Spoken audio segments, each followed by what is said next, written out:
Now we know exactly what you want us to fix. A lot of our homeowners tell us they really appreciate understanding what caused these issues to begin with. So to help you understand, because that's very important to me, we're going to watch a short clip that shows how the home was originally built. In the past, many homes with a crawl space were on perimeter columns and were open to the outside. When heating and cooling systems became common in homes, solid walls were needed around the crawl space to protect the mechanical systems and ductwork. So to recap, there are essentially three main components that we need to consider. We have a rising water table. That's when the ground is saturated and cannot absorb any more water. That excess water will begin to stand and pool. For example, if you have ever looked out in your yard and see pooling water after a rain, have you ever seen that? Exactly. That means you have a rising water table.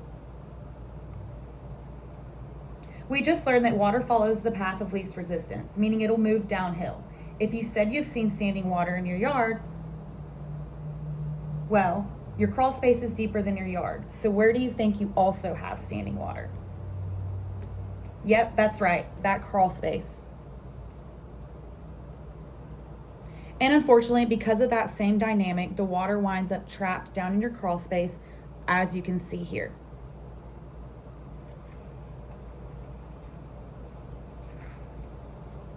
So how can this be fixed, you may ask? In the past, there was really only one option.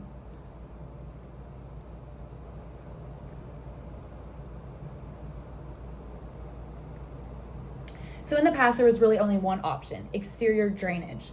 So what you see here is something known as damp proofing, where a roll-on tar coating is applied to the exterior of the foundation wall, which is designed to work with the footing drain to attempt to whisk the water past the home before rising water can flood that crawl space. This is a very invasive and expensive option that has no warranty included. The bigger issue is that this gap has to be backfilled with less dense soil, forming a channel for water to actually move towards the footing. As that water moves through the footing, it carries silt, sand, mud with it. Over time, what do you think that mud is going to do to your footing drain? There you are. It's going to clog the footing drain. Code actually requires this to be done on every basement home during construction, but we still go back and waterproof thousands and thousands of homes every year. So now that you understand why these fail, is this something you would consider doing with your home? Me neither. The next was regrading, where they would grade the land sloping down away from your home. The idea of this isn't bad, but it doesn't work. It doesn't solve your issue. It only addresses the surface water runoff. And then finally, out of desperation, what homeowners often moved was some sort of DIY drainage system. In fact, when most homeowners hear the term sump pump, this right here is often the type of pump they imagine. You can see the results in the picture. You tell me, does this look like it's going to permanently solve groundwater seepage issue down in the crawl space? No? Exactly right. This is an absolute mess, as you can see. So does it make sense why none of these options are the permanent solution for your home?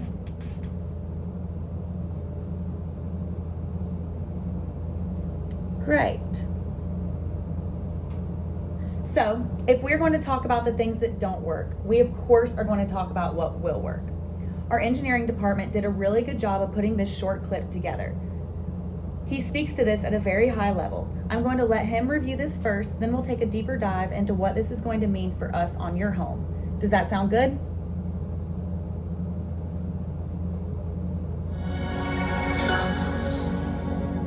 A wet, muddy crawl space is certainly something.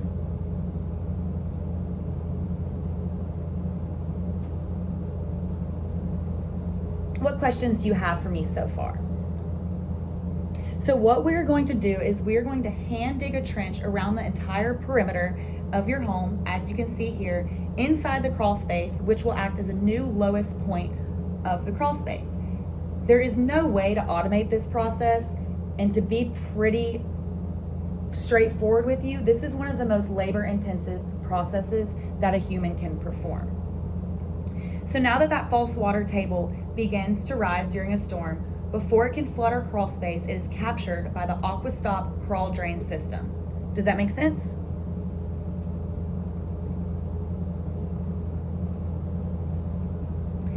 The next step is crucial to effectiveness of any drainage system. We have talked about how we are going to capture and collect the water. Now we need to talk about how the water is going to be evacuated from your crawl space.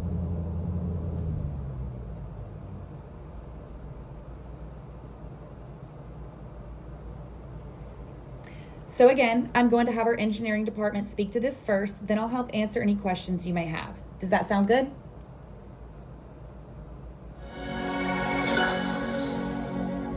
The heart of any crawl space waterproofing system is the sump pump. Unfortunately, the times when we are most likely to lose power are the times we are most likely going to experience a flooded crawl space, when it rains heavily, right? Well, our system here, this is what it's going to look like, and it actually has 2 backups after the primary pump. So if the power goes out, it's raining heavily, something happens with the first pump, that second pump will kick in. Now, we always like to prepare for the worst. So we actually have a third pump, which is this right here, and it is actually plugged into the battery backup instead of plugged into your wall. And that battery backup is on a trickle charge. So it is actually going to be charging while you have power. And then when you won't have power, it will have the ability to evacuate 10,000 gallons of water just on one charge. So even when we lose power, there is nothing to allow our crawl space to flood thanks to that battery backup. And these are some really cool close-up shots that show us the internals of the system. So now, with any mechanical component that we install, will obviously need to be connected to power. The AquaStop triple sump system requires standard 110 outlets on a dedicated 20 amp circuit. So now, if you have an electrician you use, that is perfectly fine, or I would be more than happy to provide you info on a few that have taken care of our customers and do really great work. Now, as far as placement goes, based on the topography surrounding your home and the grade inside your crawl space, the ideal location is going to be in this corner right here. How does that work? Awesome. Now, the way this is going to evacuate the captured water, it's going to actually be moving up and out through the perimeter foundation wall, and it's going to come down on the other side at a perfect 90-degree angle down into the earth. It'll be buried, and then it'll travel 10 to 20 feet away from your home. And then 90 degrees back up to the pop-up emitter that you can see here. Then we're going to backfill over the top of this. So the only thing you will be able to see is the top of that green pop-up right there.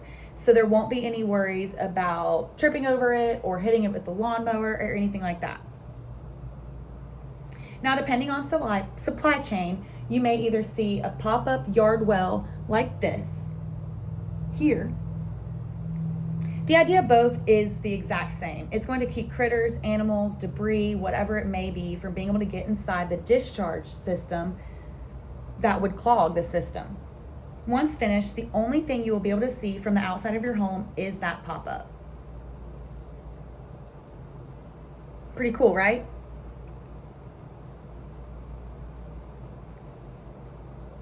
So the way we calculate our material needs for this portion of the product is based on our total linear perimeter footage inside the crawl space.